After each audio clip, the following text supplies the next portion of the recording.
ബഹുമാനപ്പെട്ട സ്പീക്കർ, ഞാൻ ഈ ധനാഭ്യർത്ഥനകളെ എതിർക്കുകയാണ്. കഴിഞ്ഞ ആഴ്ച പഞ്ചായത്തുമായി ബന്ധപ്പെട്ട അടിയന്തര പ്രമേയത്തിൽ ബഹുമാനപ്പെട്ട പ്രതിപക്ഷ നേതാവ് ശ്രീ വി ഡി സതീശൻ അലഭ്യ ലഭ്യ സ്ത്രീ എന്നൊരു പ്രയോഗം നടത്തിയുണ്ടായി. സാറ്, യഥാർത്ഥത്തിൽ ഈ വകുപ്പിനെ തന്നെ നമുക്ക് വേണമെങ്കിൽ അലഭ്യ ലഭ്യ സ്ത്രീ വകുപ്പ് എന്ന് പറയാൻ പറ്റും. കാരണം പത്രത്തിലുണ്ട്, പാത്രത്തിലില്ല എന്നുള്ളതാണ് ഇന്നത്തെ യഥാർത്ഥ അവസ്ഥ.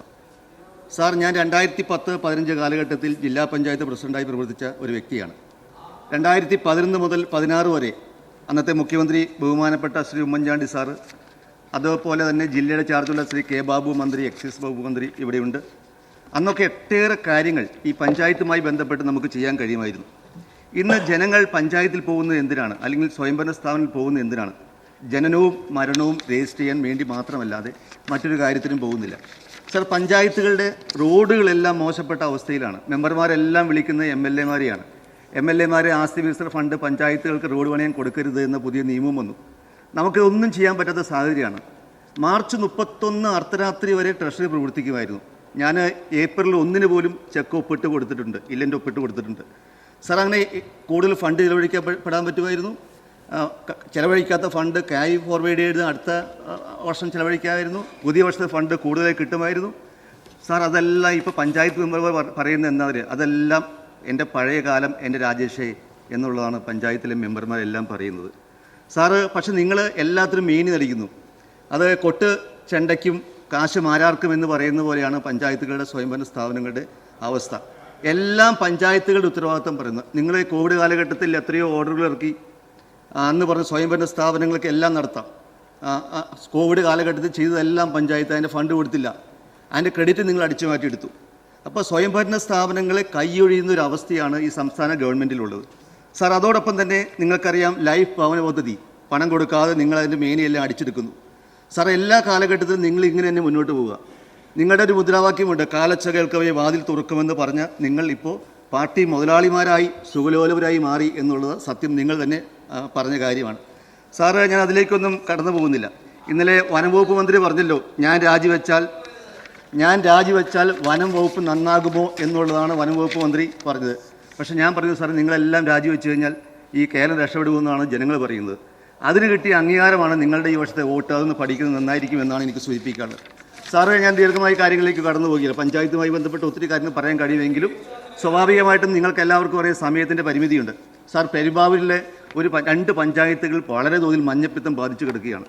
അത് വേങ്ങൂർ പഞ്ചായത്ത് വകുപ്പിൽ നിന്നൊന്നും ചെയ്തിട്ടില്ല. മുടക്കുഴ പഞ്ചായത്ത്, സാർ, അവിടെ വാട്ടർ അതോറിറ്റി ശുദ്ധമായ കുടിവെള്ളം കൊടുക്കേണ്ട പദ്ധതി, അവിടെ പമ്പ് ഓപ്പറേറ്റർമാർ ഇല്ലാത്ത അവസ്ഥയാണ്. പമ്പ് ഓപ്പറേറ്റർമാർ ഇപ്പോൾ എങ്ങനെ ഓപ്പറേറ്റ് ചെയ്യുന്നത്? മൊബൈലിലൂടെ ആപ്പ് വഴി ഓപ്പറേറ്റ് ചെയ്യുക. വെള്ളം തീരുമ്പോൾ മൊബൈൽ പിടിച്ച് ഞെക്കിയാൽ മോട്ടർ അടിക്കും. അത് ഓഫ് ചെയ്യുമ്പോൾ മൊബൈൽ പിടിച്ച് ഞെക്കിക്കഴിഞ്ഞാൽ ഓഫാക്കുന്ന അവസ്ഥയൊക്കെ ഇപ്പോൾ ഉണ്ട്. ആ സാങ്കേതിക വിദ്യയുണ്ട്.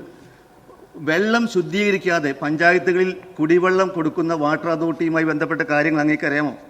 സാർ, 48 വയസ്സുള്ള മുടക്കുഴ പഞ്ചായത്തിലെ സജീവൻ KK, 50 വയസ്സുള്ള വേങ്ങൂർ പഞ്ചായത്തിലെ ജോളി രാജു എന്ന വീട്ടമ്മ, 51 വയസ്സുള്ള കാർത്തിയാനി എന്ന പേരിലുള്ള മറ്റൊരു അമ്മ, ഈ 3 പേര് മരണപ്പെട്ടു പോയി. സാർ, ഹെപ്പറ്റൈറ്റിസ് A ബാധിച്ച്, മഞ്ഞപ്പിത്തം A ബാധിച്ച് മാത്രം മരണപ്പെട്ടു പോയി. സാർ, ഇപ്പോഴും 25 വയസ്സുള്ള അഞ്ജന എന്ന് പറയുന്ന ഒരു പെൺകുട്ടി കരൾ പ്രവർത്തനയോഗ്യമല്ലാതെ ലിസി ആശുപത്രിയിൽ ഇപ്പോഴും വെന്റിലേറ്റർ. സാർ, 25 ലക്ഷം രൂപ മുടക്കുന്നു. ഞങ്ങളൊക്കെ പെരുവെടുത്തും പലരും നേരിട്ട് കണ്ടൊക്കെ പൈസ വാങ്ങിച്ചു കൊടുത്തു. സാർ, പക്ഷേ നിങ്ങളിൽ നിന്ന് 5 പൈസ നിങ്ങൾ ഇതുമായി ബന്ധപ്പെട്ട പഞ്ചായത്തോ ഈ വകുപ്പ് തന്നിട്ടില്ല. സാർ, ആന ചവിട്ടിക്കൊന്നാൽ 10 ലക്ഷം രൂപ കൊടുക്കും.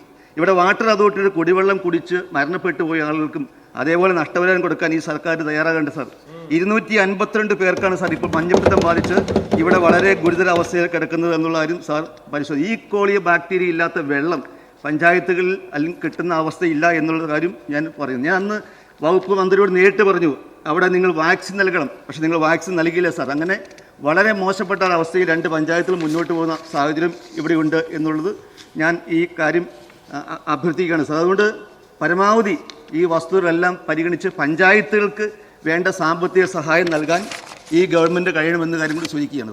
സാർ, ഞാനൊരു അഭിഭാഷകനായി പ്രവർത്തിക്കുന്ന ഒരു വ്യക്തി കൂടിയാണ്. സാർ, 2020 മുൻപ് ബാർ അസോസിയേഷൻ സെക്രട്ടറിയായി പ്രവർത്തിച്ച ഒരു വ്യക്തി കൂടിയാണ് ഞാൻ. സാർ, 2024 പ്രാബല്യത്തിൽ വന്ന കോർട്ട് ഫീസ് വർധന കോടതിയിൽ വരെയും നിയമാനുസൃതമായി കൊള്ള നടത്താമെന്ന് ഈ സർക്കാർ തെളിയിച്ചിരിക്കുകയാണ്. സാർ, സാർ, ഇവിടെ കുടുംബ കോടതികളിൽ സ്വത്തവകാശ തർക്ക കേസുകളിൽ നിലവിൽ കേസ് ഫയൽ ചെയ്യുവാൻ 50 രൂപ മാത്രമായിരുന്നു ഉണ്ടായിരുന്നത്.